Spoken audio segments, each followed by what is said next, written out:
Halo teman-teman, perkenalkan nama saya Iing Hosana Brutaringgan dari kelas C. Di sini saya akan memaparkan sedikit tentang pemahaman saya. 1. Membuat pendahuluan dari teman Siti Mah Siregar.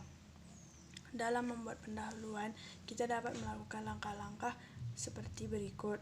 1.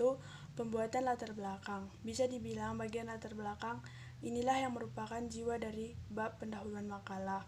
Hidup atau tidaknya tulisan yang kita buat bisa tercermin dari cara mengemukakan latar belakang dari penelitian ilmiah yang dilakukan. 2. Rumusan pokok masalah. Dalam sebuah penelitian ilmiah harus ditentukan masalah utama yang menjadi latar belakang penelitian. Hal ini penting untuk membatasi ruang lingkup penelitian agar lebih fokus dan hasil yang didapatkan tidak bias. 3. Tentukan tujuan penelitian. Sebuah penelitian ilmiah yang baik harus memiliki tujuan dan kebermanfaatan yang jelas. Oleh karenanya, pada bab pendahuluan, tujuan penelitian harus dicantumkan baik dalam subbab maupun dalam paragraf latar belakang. Yang keempat, ruang lingkup penelitian. Walau tidak semua bab pendahuluan mencantumkan bagian ini, namun ada baiknya penelitian yang dilakukan menyertakan keterangan pendukung. Lebih dari sekedar tempat dan waktu pelaksanaan, ruang lingkup penelitian juga dapat membantu pembaca memahami konteks aktivitas ilmiah secara lebih komprehensif. Dan yang kedua, membuat kohesi koheren dari teman Dahlia. Syarat paragraf kohesi dan koheren, kalimatnya harus memiliki hubungan keterpaduan bentuk dan keterpaduan makna yang membahas suatu gagasan utama. Hubungan antar kalimat harus satu kesatuan ataupun padu. Harus memenuhi kriteria paragraf yang efektif.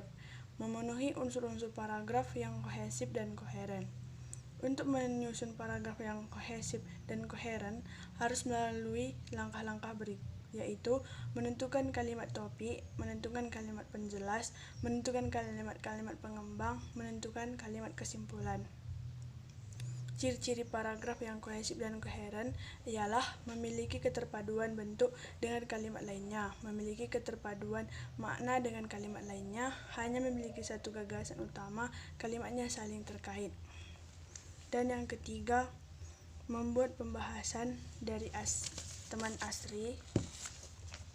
Dalam menulis bagian pembahasan, kita dapat menjelaskan secara teori mengapa hasil penelitian ditemukan, seperti yang telah dijelaskan pada bagian hasil penelitian.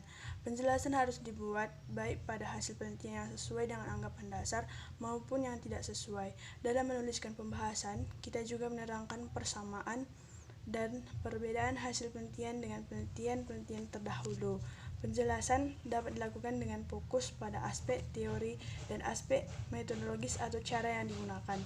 Pada aspek teori, perlu dijelaskan dan dibandingkan antara premis-premis yang sudah digunakan untuk membangun anggapan dasar dengan kenyataan empiris yang ditemukan dalam penelitian.